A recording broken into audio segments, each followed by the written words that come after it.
द्वितीय वर्ष all India chess tournament Kantabanji होछि। आज तार विधिवत भाव में उद्घाटन है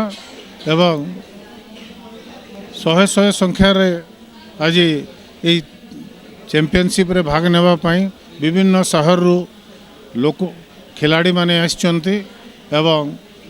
बहुत मु भावुची बहुत सुंदर भाव में ये टूर्नामेंटा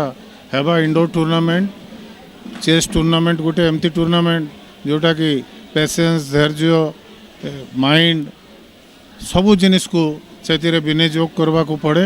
एवं जहाँ दिशुची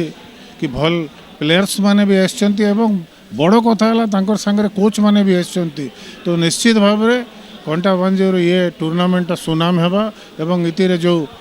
खिलाड़ी माने आसचंती खेलिबाई निश्चित भाव में गोटे भल एक्सपीरियंस को नहीं कर जिवे तांकर उज्जवल भविष्य महाप्रभु जगन्नाथ पाखे कामना करुछि एवं से माने प्लेयर माने भल सुंदर खेल देखाबे एवं भल भाव में खेलबे।